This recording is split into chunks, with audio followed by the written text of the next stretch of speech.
Alex. And I'm Eddie. Welcome to the first episode of Catch 52, a politics podcast brought to you by WDSR, Duquesne Student Radio. The Iowa Caucuses are now on Tuesday, and we are almost exactly 1 year from inauguration, meaning that in 51 weeks' time, one of two scenarios will occur.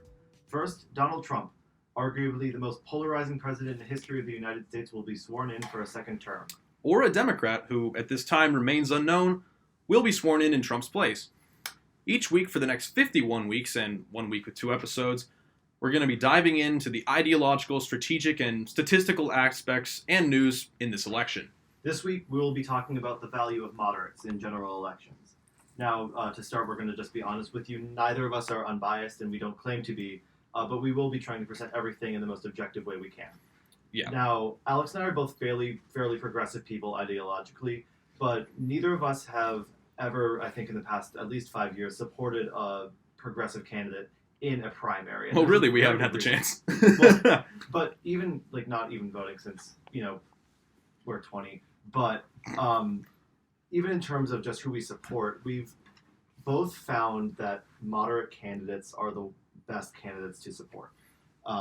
Exactly. Yeah. And the thing about moderates that we found is with, whether you're campaigning for a moderate, whether you're trying to promote a moderate on their behalf to your friends, your family, it's just a lot easier to do. You don't have to make these grandiose intellectual explanations. You don't have to make these ideological leaps. You don't have to rely on the person to trust your judgment. For some reason, if you just explain to a person, and if they know nothing about a candidate, that, oh, don't worry, they're a moderate, things tend to turn out pretty well. Yeah, in politics, moderate oftentimes seems to also mean just common sense, and that's not always the case, but oftentimes that's what can win you an election. So the first story I actually want to talk about is in 2018, which is an election that doesn't get enough coverage this year or ever recently, since it happened. People really have seemed to forget about that, haven't they? Yeah, people forget how far the country did swing Democratic in that election. It really did. What was it, 43 seats? Something like that, yes. Mm-hmm. But what you saw was you and I predicted all 438 House races. Yeah, it took a while. Yeah, we ended up only being 10 off, which, pretty good. Not bad. One of the ones we got wrong, though, was a seat, the Kansas 2nd Congressional District race. We were going through it, and we saw that for some reason, instead of a Kansas congressional district being a solid Republican, it was only likely Republican. It was likely Republican. It was likely Republican. Now, we were not exactly experts on Kansas politics. I'm from Pittsburgh. Eddie is from Virginia. So we didn't exactly we don't fancy Kansas as a state that could go blue, despite the fact that it now has a Democratic governor. Yeah. But so we pulled up and we couldn't find any information of the candidates for a good amount of time because this seat hadn't gotten much attention. But we found the webpage of a guy named Paul Davis. Paul Davis. Now we should preface this by how we actually found the page, because it's important to telling the overall story of why Paul Davis is this mythical figure that 5 minutes into this we're talking about. So we were playing a game, because we both fancy ourselves know-it-alls about this sort of stuff. And it's like, okay, can we guess the political party affiliation of a particular candidate based on their website without looking at their policies? Yeah, so the reason we did that is because we had just Googled Kansas 2 candidate and said, Paul Davis, running for Kansas, an American with Kansas values, or some very generic thing like that. And we're like, I can't tell if this is the Democrat or the Republican. Which is especially crazy because the last, we'd done this it was for every candidate who was either, what was it? It was for every swing candidate or something like that. Yeah. Where we didn't immediately see their political party affiliation, and we said, okay, well, let's go to their website. Every single one we knew instantly, whether it was the color scheme or some kind of buzzword. With Paul Davis, we had no idea. We looked through his entire website. It took us half an hour to figure out what party this guy was from, and it was not a thing that he made obvious. The way we eventually found it out is because he said that he voted against his own party and against one of Obama's policies. And that's how we finally figured out. But we were amazed the whole time looking through this website that there was a candidate that was so moderate that his policies were almost exactly 50-50 between things that were supported by the conservative candidates we had checked out earlier and the liberal ones. It was wild. He was very very supportive of. He was pretty supportive of the current healthcare system, right? Yeah, that was his thing. He wanted just very moderate changes to it. Then he was also wanted to increase taxes or something. He was anti-trade, and like he supported Donald Trump on trade. Things like that. So we were really, really impressed by this candidate, and slowly over time he started to siphon away at the support of this Republican candidate that was initially supposed to be like an easy 60-70% share of the vote. Steve Watkins. Yeah, Steve Watkins. Who unfortunately eventually won. But Steve Watkins eventually won, but the final total was 47.6% to 46.8%. That's now compare that to exactly. Compare that to the election before, where the Republican won 61 to 33. So it became from a state that was almost a 30-point differential to within 1 point. And I don't think that would have happened with a progressive candidate. No, it's the weird thing that we then learned about Kansas is that, and of course you can look this up, but Kansas is a lot. I mean, it has a Democratic governor right now. It's a lot more purple than a lot of people give it credit for. Yeah, and that might be an anomaly because of how disastrous the post-Brownback policies. When Sam Brownback, who is now, I believe, the American ambassador to the UN for religious freedom, it's something hilarious. But he was originally governor of Kansas, elected in, I think, 2012. Or when he was elected in 2012, the Republicans had a supermajority in the House and Senate. Yeah. So 2011, he was 2011. inaugurated. Okay, so when that happened, at the height of the Tea Party movement. He said Kansas is going to be a Republican experiment, and they just cut everything. Yeah. It was such a problem that I remember seeing. This was one of like when Trevor Noah took over the Daily Show.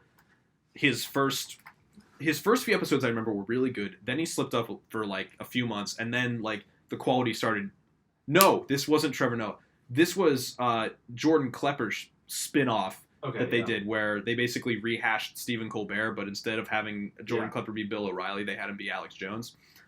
And so one of his first bits where he sent like a correspondent out, it was amazing. There were a bunch of teenagers running for governor in Kansas because of a weird thing in the Kansas Constitution. Mm-hmm. And so they were like 15, 16, and 17-year-olds, and there were like 4 of them all running for in the gubernatorial race, essentially.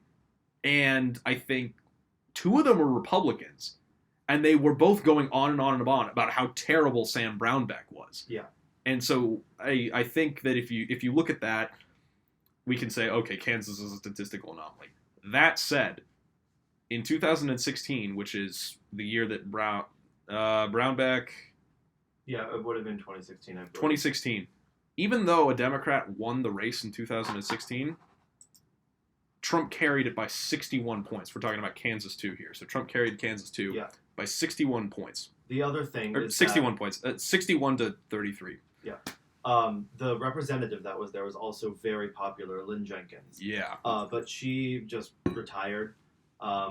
So when she retired, the person that ran in her place was Steve Watkins. And he had been he was from out of state.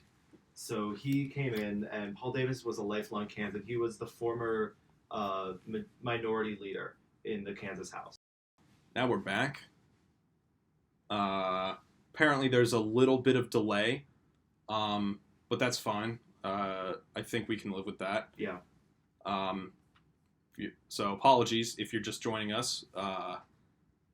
This is Catch 52, Politics Podcast, brought to you by WDSR Student Radio. Right now we're talking about Kansas 2 candidate Paul Davis, and how a case study of Paul Davis's 2018 election, unfortunately that he did not win, is a good example of the power of moderate candidates and why we think that progressives should get behind them. So it's not even I wouldn't even say that he didn't win it. He obviously didn't win the election, but if you look at the fact that he picked up 13% of the vote that the people hadn't been able to pick up before, or the Democrats hadn't been able to pick up before, that's definitely a victory. Exactly. Of some sort. But the interesting thing is that was such a close race that the Congressional Leadership Fund, which is the House Political Action Committee for the Republicans, they pulled their funding from Connor Lamb, another moderate who had stormed onto the stage in 2018.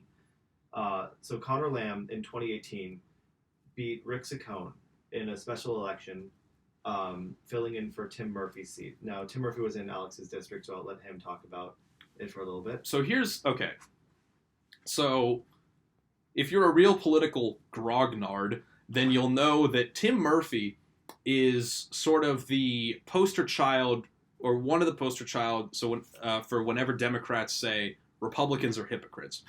So Tim Murphy, for a very, very long time, until he resigned in disgrace, was my representative to the House of Representatives, and he was vehemently pro-life. He was very against anything pro-choice, anti-abortion, whatever you want to call it. But before I continue, I should just reiterate, Tim Murphy won, and maybe we should look this up. Tim Murphy won 3 elections uncontested. The Democrats didn't even bother to run a candidate against him. He was such a solid seat. And in 2016, Trump won his district by 20 points. Exactly. So that would be a 60 to 40 margin.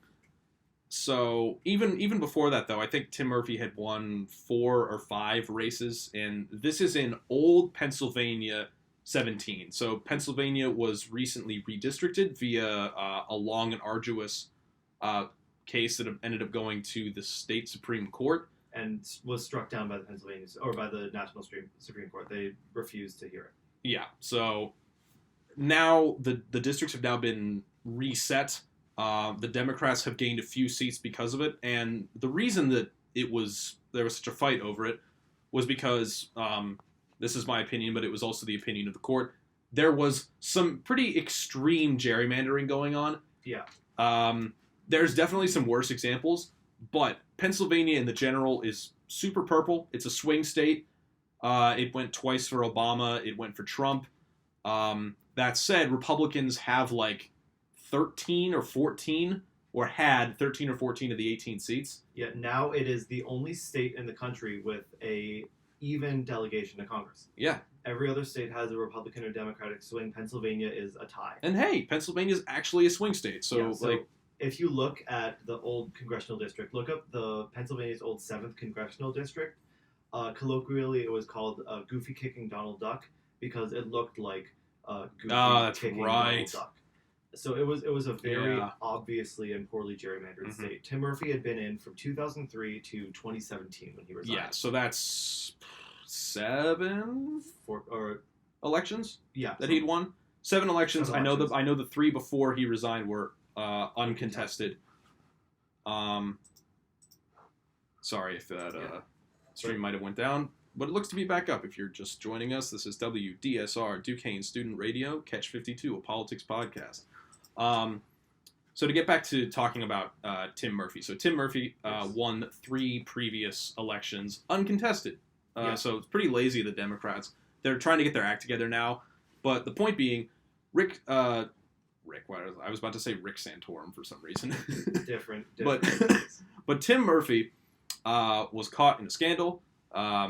He was cheating on his wife, and not only that, but he was urging the woman he was cheating on his wife with to get an abortion because he got her pregnant. Yeah, so that didn't look too great, and so naturally, well, I don't want to say naturally because I feel like if that happened to somebody these days, they would fight it and be like fake news.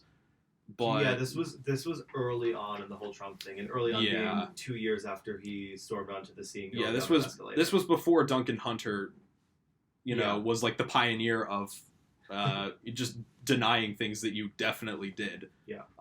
So Tim Murphy resigns in disgrace. He's out of political life now. I don't know what he's up to. And then they have a special election, 2018. And so in this district that the Democrats didn't even contest. And Trump had won by 20 points. So it's a plus 20 Republican district. Connor Lamb, former Marine and lawyer. No, I don't know his actual title. He was a Marine. He was a federal prosecutor for the Marines. So former one Marine of his federal biggest prosecutor. cases was that he prosecuted sexual assaults, I believe, in the Marines.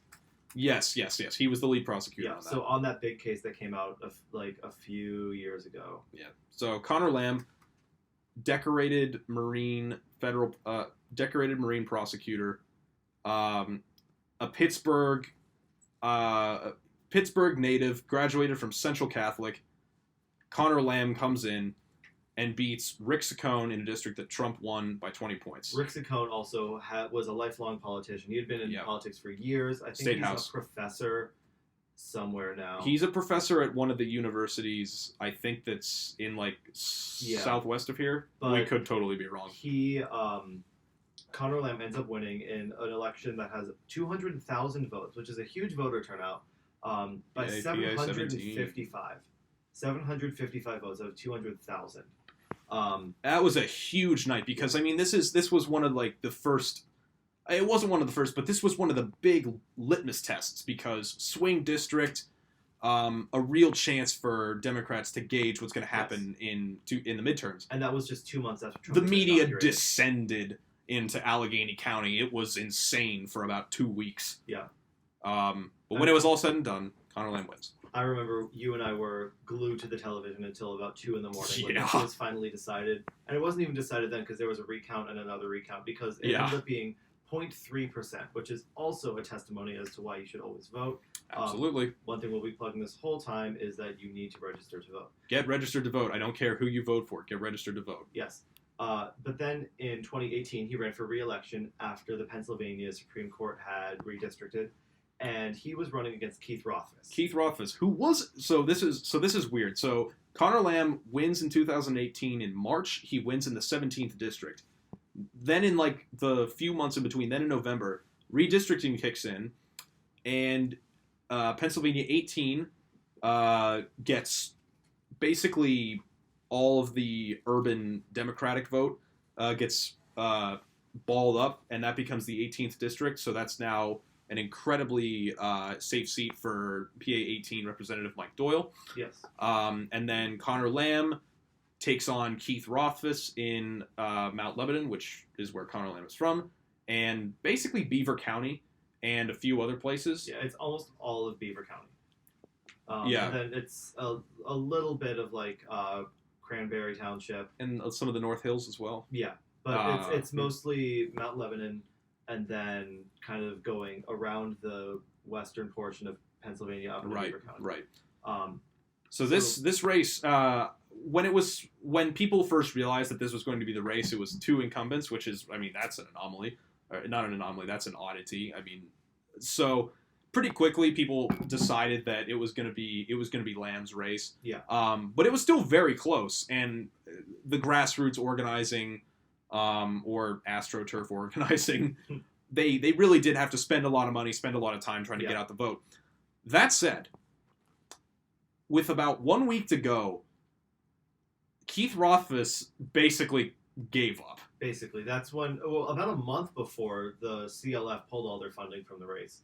Yeah. But before that, they had already basically given up on the race. They had given up on kind of aggressive advertising on Connor Lamb, everything like that. But he ended up winning in what was said to be a Republican +3 district, which is a significant advantage for Connor Lamb over his Republican +20 that he ran in last time. And he won relatively handily by 40,000 votes as compared to compared to 500. As compared to 750 last time. So the interesting thing, though, is that the reason that they pulled funding. Now, I went and I canvassed for the guy running in the 16th district. Mm-hmm. So Mike Kelly, the Republican incumbent, won, but I was canvassing for another retired Marine who was running in the 16th district, whose name was, this is terrible.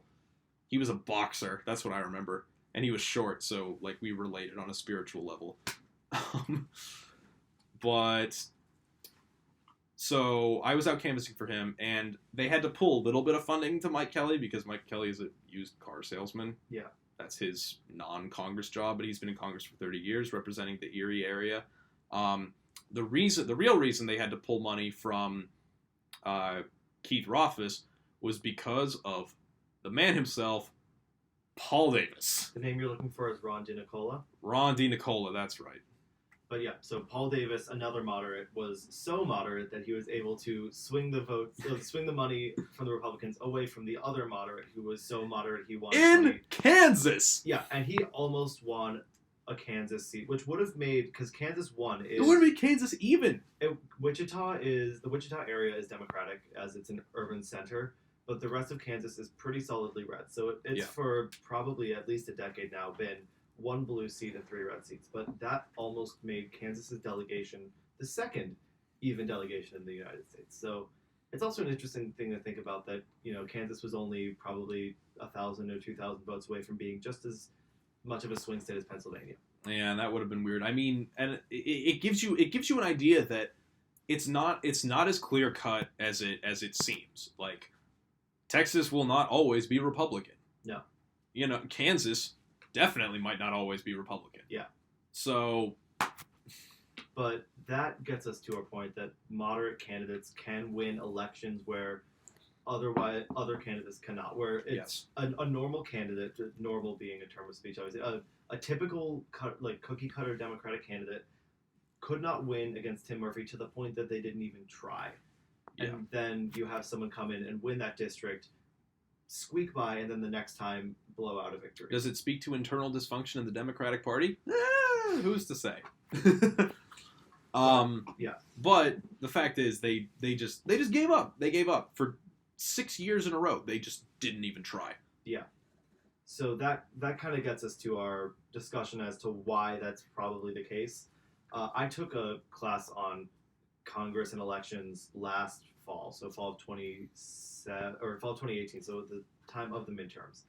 And one thing I learned about that I subscribe to very heavily is pivotal voter theory. So in Congress... What the hell is pivotal voter theory? In Congress, what pivotal voter theory is it's pretty self-evident. It's that any policy that's passed will fall under the agenda of the 218th most liberal or conservative candidate, depending on who's in power. So right now, the Democrats have control of the House.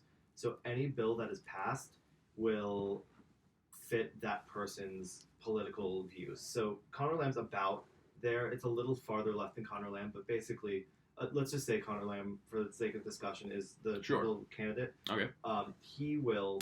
Any bill that is passed through the House has to be supported by him. So the bills that Congress will pass are going to be the ones supported by that candidate the most, more so than other ones. Gotcha.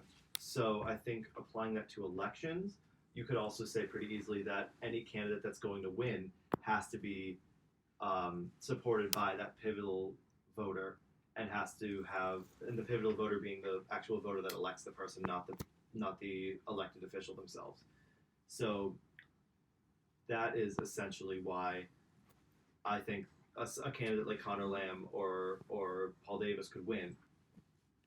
We've got, so basically we're trying to add more pivotal voters. Is that the game? No. You're trying to move who the pivotal voter is. Okay.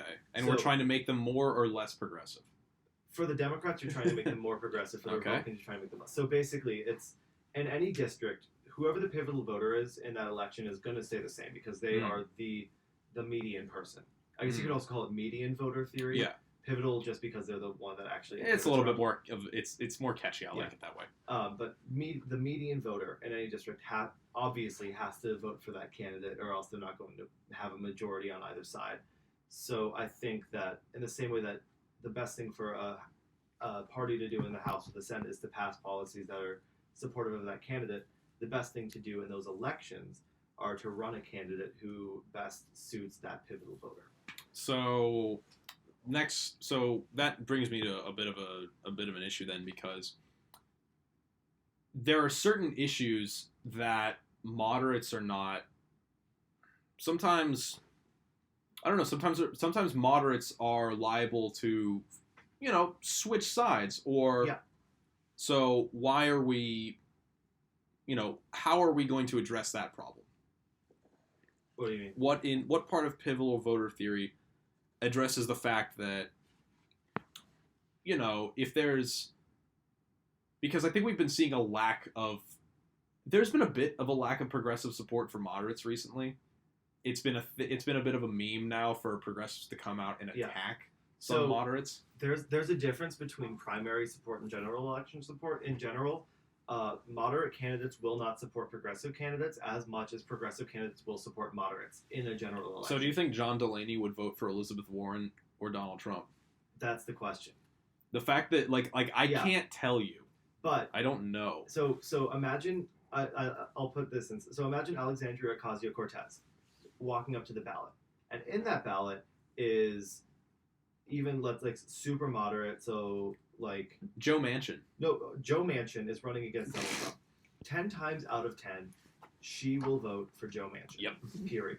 But if Joe Manchin is going up to that ballot box and it's Alexandria Ocasio-Cortez versus Donald Trump, he'd probably vote for Donald Trump. Yeah, Joe Manchin. So that's the reason that having that candidate, that pivotal voter is. Because if Joe Manchin is the pivotal voter, which is much more likely than AOC. Yeah. AOC in her district is the pivotal voter, but that's not the case in most of America. So that's why I think a lot of the people attacking AOC, a lot of it's unfounded because she does represent her district. But like Pelosi said, she's not going to win the election. I think, do we have that quote? Yeah, we've got something like that. I mean, when we're talking about people who can win any district, let's just listen to what Nancy Pelosi said. So that comment right there, that a glass of water with a D next to it can win in her district.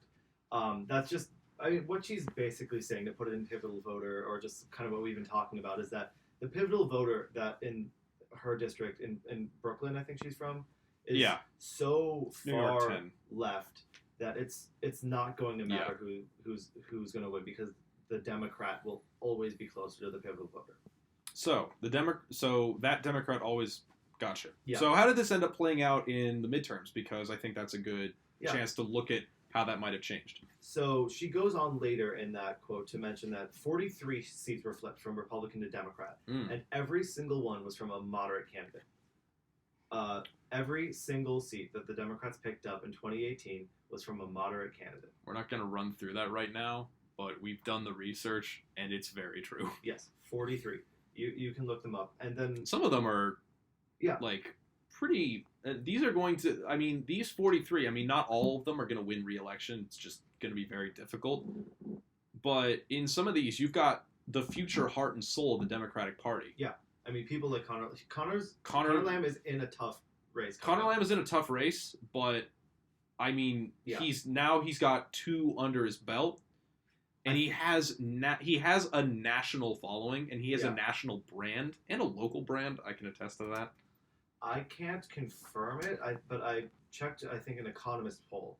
It was either Economist or Monmouth's most recent poll, but they released the poll, and the question was, where do you think the future of the Democratic Party is? And more people said moderates than they said liberal or progressives. Which is that is never the narrative that you expect to hear. It's the Democratic Party's getting younger. America's becoming a more multiracial, multi-ethnic, multi-identity society. It's gonna more left. No, actually, people sometimes things are still the same. And I'm just kind of browsing right now to see if I can find it, but I thought it was, because especially in the media, you hear so much coverage on the Squad and on the Squad, Warren and Sanders and all the more progressive candidates running, but the people that are actually going to have the influence in the elections, they want to see and hope to see and expect to see a more moderate Democratic Party. Yeah, it's the Connor Lambs. Abigail Spangenberger. Yes. Oh, what a rock star. That's another amazing story. So yeah. You can tell that one. She's Virginia. So it was David Bratt's seat, I believe, is his name. Yes, David Bratt. Okay. So David Bratt succeeded the old man. Eric Cantor. So we have to go back to 20. This was Eric Cantor's seat? So yeah. Wow, I didn't know that part. This seat, Virginia 7, belonged to Eric Cantor. Eric Cantor was the House Majority Leader. He was the House Majority Whip before that, so he was, the big name in the Republican. Yeah, he was going to be the guy who replaced John Boehner, right? Yeah, he was supposed to replace John Boehner, not Paul Ryan.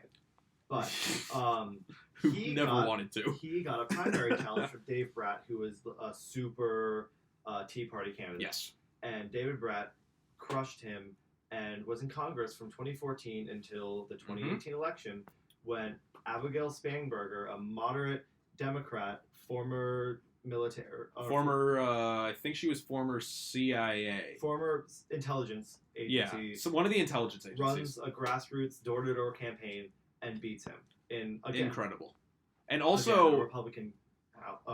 has an epic soundbite while doing it. There was a local debate where there's a recording of her absolutely destroying David Bratt, and the audience goes nuts. And it's like, that's the kind of, moderate but intellectual and very well thought out and just very genuine perspective that the Democratic Party should start to go towards. So another thing is that this isn't just for House elections. This is also for presidential elections. It's true in this case. Yep. So there's been a lot of controversy with the Iowa caucuses, just within especially the Democratic Party, with people saying Iowa should not be the first state because it's so white, so conservative. And I definitely understand those qualms. I'm kind of sympathetic to the idea. I mean, we should have Pennsylvania be the first state, really, if you think about it. Or maybe a state that's not that maybe better reflects America. So the thing is, there are very few states that have both the ideological and racial diversity. That's fair. That accurately. Yeah, Pennsylvania does not have that. Pennsylvania has the diversity of opinion, but not the diversity of color. Also the diversity of accent. Well, yeah. But the thing is, ever since the Iowa caucus has started, 7 of the Democratic nominees, 7 of the 10 Democratic candidates have ended up winning Iowa that won the nomination. Say that one more time. You're confusing me. 7 out of the 10 Democratic nominees that ended up being the nominees won Iowa. 7 of the 10. So now to just look at this, if you win Iowa this cycle, there's a 70% chance you will be the nominee. And then in New Hampshire, another white moderate state, I think it was 9 out of the 19, or it was 7 out of the 17, something like that. So another high percentage. So what's the percentage when you combine them? Only one candidate has not won the nomination. And who was that? Ed Muskie, I think. He was a candidate running against Nixon in 72, 68, one of the 2 elections. And I think it was 68. Anomaly, because... the Nixon campaign faked a controversy about him, and he had to resign. So, in the absence of literal Watergate... Or mini Watergate, but yes. Yeah. In the absence of basically a Watergate, there's an 8 in 9 chance of you winning the nomination if you win, which is pretty high. So that's where we have a bit of a problem with our whole theory that we've just set up, because Bernie Sanders is winning in both Iowa and New Hampshire.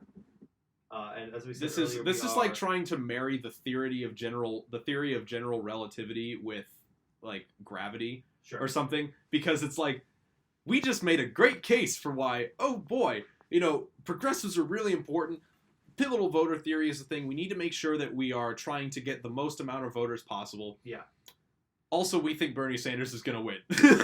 Because for whatever reason, Bernie has a lot of appeal to moderates, even though he is a progressive. He's kind of an exception to the whole rule of... And Bernie appeals to a very specific kind of moderate. It's young. Or old, actually. So he has 2 main core supports. It's the young white male vote, and it's the older vote in general. The young white male vote. I mean, that's like when you think white Bernie male Rose, rage. When you think Bernie Rose, you don't think of No, you think minority women. Yeah, exactly. But the thing is, he's right now looking at the Real Clear Politics polling averages. He is polling 4 points above Joe Biden in Iowa and 10 points above Joe Biden in New Hampshire. Now, New Hampshire, you can say is home field advantage. Home field advantage. But in 2016, Bernie almost won Iowa. Also, he lost by literally a coin flip, 3 coin flips actually. And also, I mean, when watching primary coverage in 2016 as it was going on, there's definitely there's other examples of Sanders losing. I don't know if you can argue an entire primary, but losing important. I don't know the technical term for it, but important precincts. Yeah, he definitely lost multiple precincts by a coin flip, and then like they had a news crew there actually looking at the coin flip, and you have two sides of the gym basically cheering or being very angry. Coin flip, because Hillary weighted the coin. The thing is, even in New Hampshire, it's been a close race until about about 10 days ago. Yeah. Before that, it was really a 4-person race between Pete, Joe, Bernie, and Warren. And then, for whatever reason, Bernie's jumped up 6 points since then, and everyone else is falling. And then in Iowa, again, he's bumped up at the last moment. So now we still have 4 days to go. And plenty can happen, especially over a weekend. Yeah. We still have the inaugural Friday at 4 p.m. news dump. So there's definitely a lot that could happen, but next Thursday when we get back to you, it's probably going to be a So, I mean, we're going to look pretty dumb if it's not Bernie, but I'm saying probably. I'm not saying definitely. But by no means. I mean, a lot of these polls now, some of the polls we're looking at are outside of the margin of error. Yeah. So we've got a lot of good evidence that say, okay, it is reasonable to assume that when Iowans Pokemon go to the polls, they will, by some, it's easy to imagine a world where Bernie comes out on top. Yeah. It is not unlikely that Biden comes out on top. It could be that Buttigieg wins, which would be crazy. But I think if that really is the wild card in all this, isn't it? If Bernie wins, he's almost definitely going to get a bump in New Hampshire that's going to solidify that state even more for him. And that's the thing, because if Bernie... just imagine a world for a second where Bernie has already won in Iowa. That's a lot of positive press for him. And because it's Bernie is... the traditional smear is Bernie is way too far to the left. Bernie can't bring in the middle ground. He's got 5 houses. That whole thing. Yeah, but it's definitive proof that he can succeed in that kind of environment. And people who have followed him know that he can. I mean, Vermont is very similar to Iowa. New Hampshire's better, but New Hampshire's better. But you've got a combination of you've got pockets of intellectual support. You've got small pockets of traditional suburban people, and you've got a lot of you have a very Great Plains. Highly mobilized young population also. And also we've been mentioning polls a lot, and I just want to make a quick disclaimer. We're going to be mentioning polls a lot, and you hear a lot of talk about the polls were wrong in 2016. The polls can be wrong. They're allowed to be wrong. Yes and no, but they weren't even that wrong. If you look at the polls at the end of 2016, they showed Hillary winning about by 2% nationally. She won by within the margin of error of 2%. She won national vote. Especially because when you poll nationally, the best way to evaluate that on election day is the popular vote, which she won. And then if you look statewide, she was supposed to have a very slight advantage in Pennsylvania, Wisconsin, and Michigan, all of which the margin of victory was within the margin of error in those polls. So the polls said, we think this is the answer, but it could be 3 points higher or 3 points lower. It could be she doesn't go to Wisconsin. It could be she never visits Wisconsin. But those polls were right within the margin of error. It's just where they picked that one specific spot. Yeah. That was incorrect. But the margins were right. It was basically just, a coin flip. All of 2016 for Hillary was just a coin flip. Also, as we said earlier, some of Bernie's polls are beyond the margin of error. Yeah.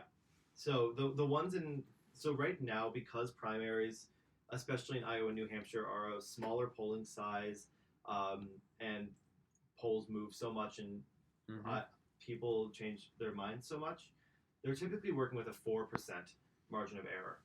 Bernie is up by 4 points. Bernie is up by almost exactly 4 points in Iowa and over 4 points in New Hampshire, which means he is at the cusp of beating the margin of error in Iowa and beating the margin of error in New Hampshire. Yeah, so just to go back to that hypothetical, imagine a world where Bernie has won Iowa.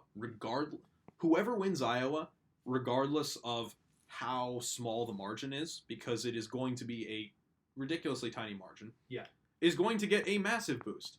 And then basically what will happen is, whether it's Pete, whether it's Biden, whether it's Bernie, the other two will come out and say, the difference was only, 1,000 voters, or 800 voters. We still got a massive showing of support. We're still in this. But at the end of the day, when people turn into MSNBC, when people turn into CNN or Fox News, the headline reads, Sanders wins Iowa. Yeah. Then what happens? A few weeks later, we go to Bernie's home turf. Yeah. New Hampshire. 1 week later. Or 1 week later. So it's such a quick turnaround also to New Hampshire. But again, I think just kind of moving back onto the topic of the episode is, why is he winning when moderates should be winning in Iowa? And even when Pete was ahead a month ago, not even, over Christmas break, and then up until basically the new year, he was surging. He was above the margin of error, and then he's fallen into third. Because of the wine cave. Ooh. That's... The wine cave is so dumb. Warren's given speeches at wine caves too, and you can find articles proving that. I'm not just making an unbased claim. So, all right, now, so we're bringing up Elizabeth Warren. What's the deal? What is the difference between the kind of voter turnout that Elizabeth Warren can generate versus the kind of turnout that Bernie can generate? Well, in Iowa, she's polling about 10 points below Bernie. So that just as empirical evidence, that's the first thing. Yeah. And then nationally, she's also not been doing as hot. She is polling at 14, while Bernie's polling at about 23. Okay. So again, close to 10%. And one thing I've found with Warren is she recently has turned her head a lot closer to attacking moderates. And because of that, she's losing that pivotal vote. So one quote was, in one of the first debates, Elizabeth Warren has always been attacking moderates, but she's been a little bit more feisty about it recently. She said this to John Delaney. If it pulls up, give us 1 second.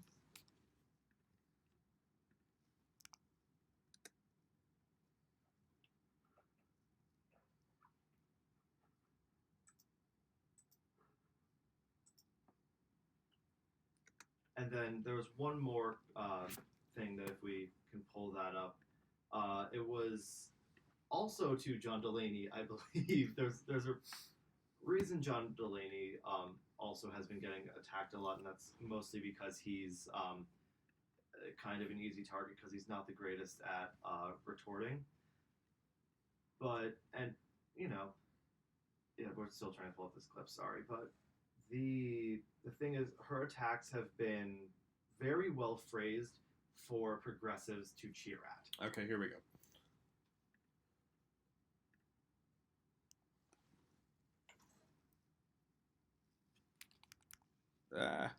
No. A second, is that the right one? No. That's the wrong one.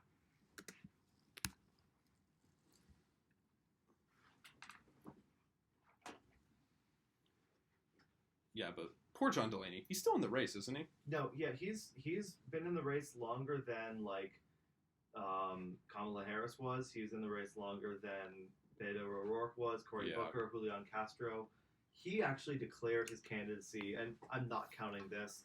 He declared his candidacy the day after Trump was inaugurated. Oh, that's right. So here's the quote that Elizabeth Warren said to John Delaney. We're not going to solve the urgent problems that we face with small ideas and spinelessness.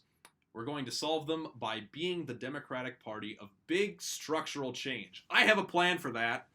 The problem with big structural change is that it doesn't win in Wisconsin. Yeah. Or at least it hasn't won in Wisconsin. With Bernie doing the way he is, I can't say really it won't. But in the past, it has not won in Wisconsin. So if big structural change isn't going to win in Wisconsin, why are we saying that Bernie can win there? That's the question, because he does not represent the pivotal voter. Yes. And actually, in the election, Wisconsin is the pivotal state. If you win Wisconsin, then if you win Wisconsin, which was the largest margin of error between Wisconsin, Michigan, and Pennsylvania, you win all three of those, and you win the election. Sure. So, if it doesn't speak to Wisconsin. Here's the difference between Bernie Sanders and Elizabeth Warren. Yes. Bernie has a brand. Elizabeth Warren has a brand too. Yes. But Elizabeth Warren's brand is a brand that makes voters like me very sympathetic to her, because I am young, I am policy focused, and I am more sympathetic to ignoring what another voter might want to ignore, which is a candidate's brand, which is a vibe. I ignore when, I would probably fall into the Bernie bro category, but I don't feel like a Bernie bro, because I could say, well, I disagree with him on this, I disagree with him on this, I think this is a little bit unsustainable, but at the end of the day, I would probably still vote for him. It also ignores the metaphorical horn of the Trump train. Yeah. Which is the loud noise that isn't saying anything, but people listen. Trump is great at getting people not worked up, but excited over very little actual policies. But the thing is, Newt Gingrich actually had a great quote on this. He said that it was the feeling. People feel this way, and that Newt Gingrich, would rather go with what people were feeling rather than what the facts said. Yeah. The interesting thing about I lost what I was going to say.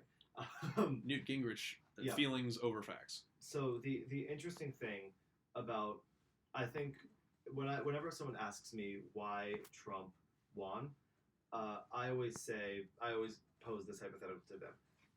I'll pose it to you right now. Name one of Trump's policies that he ran on. The wall. The wall. Name another one. I kick all the Mexicans out. So you can. The thing is, you think of like these buzzwords, these phrases. He's got a narrative. Would you agree? Name one of Hillary's policies in 2016. She was anti-TPP. Like the.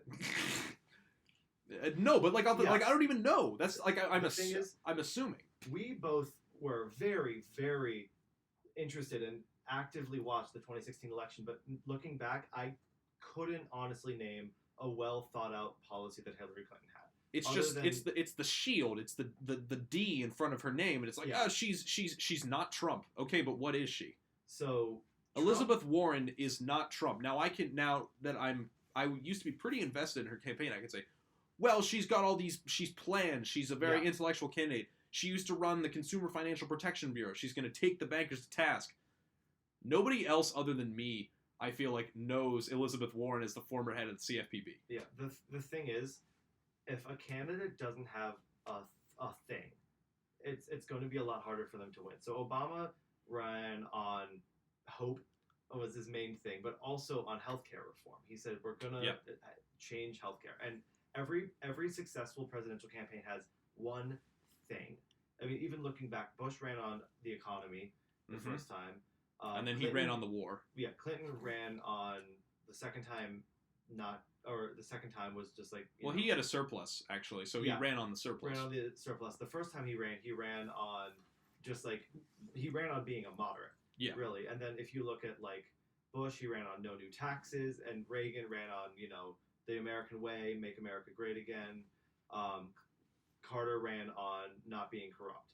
And every single candidate has had one of those things that has won. The Democrats recently have been struggling with what's their thing, because there are so many different narratives that have been going on in the Democratic Party that the only one they can all agree on is that we're not Trump.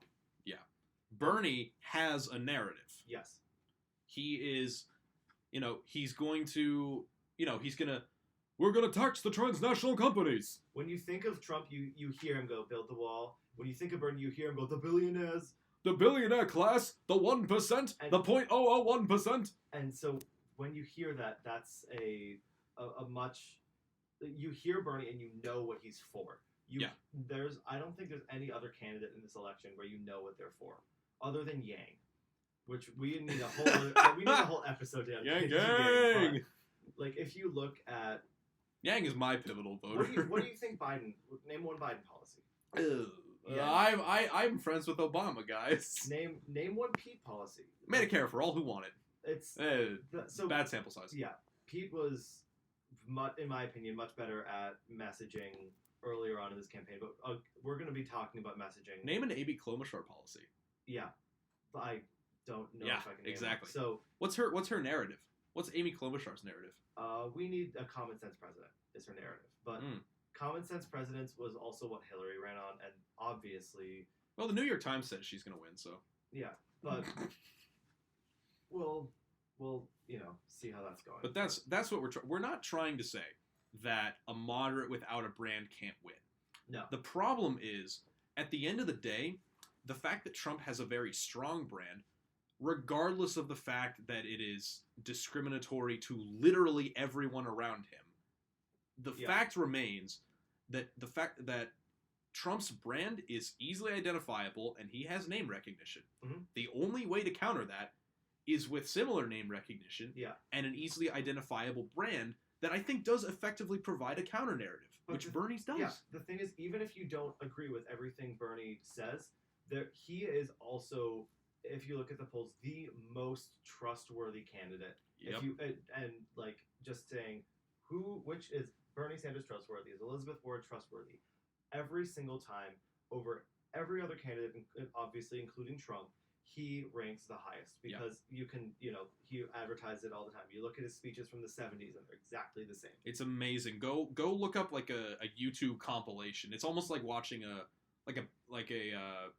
football player's retirement compilation. Yeah. You can look in and there's just it'll open up and it's this crackly clip from like the late 70s or early 80s. Yeah. And Bernie's on there being like, we can't continue these damn wars. And so it's the same guy. He's so consistent and so trustworthy and has a narrative that he's able to counter the whole moderate success rate. Exactly. But at the end of the day, though, what really is the difference between moderates and progressives? What's the difference? Healthcare. Yeah, what's the biggest thing? What have they been fighting about? Healthcare. It's been mostly healthcare. When you say Bernie, and we talk about Bernie's narrative, how big a part of the narrative is healthcare? You think Medicare for all right away. You think Medicare for all right away. Yeah. I actually think of the billionaires. Well, I think Medicare for all is one thing. It's not your first thing you think of, but it's definitely the second thing. Like when you think Trump, sure. You think the wall, you think lock her up. I think Medicare for all is Bernie Sanders lock her up, if you will. Well, we can talk about healthcare, but we can talk about that one next week. We'll talk about healthcare in a later episode, and we'll probably be talking about Bernie a lot more next episode as well. Yep. But it is now 7:57, so our time is just about up for this Thursday evening. Yep. I can't believe it. You know, it really went by pretty fast, but we will be back next week. We will be back next Thursday at 7 p.m. and also make sure to find us on Twitter, Instagram, YouTube, and Facebook, and also on our YouTube channel where we will be posting all of our previous episodes. We'll just, shorten them up a little bit for cohesiveness sake to get all the technical difficulties that we have out of the way, and then we will post them onto YouTube. So, it's 7:56. Yes. So our intro and outro music is by Paul Abrams and Rock Solid Panda, produced by Elise Duda. Our signal monitor is James Walsh. And you can find a recording of this podcast, as I said, on our YouTube channel. Follow us on all our social medias, and to stay updated on airtimes, our episode topics, and our upcoming guests. We welcome welcome your comments, your feedbacks, and your suggestions. Stay with us on WDSR. Have a good Friday and a great weekend.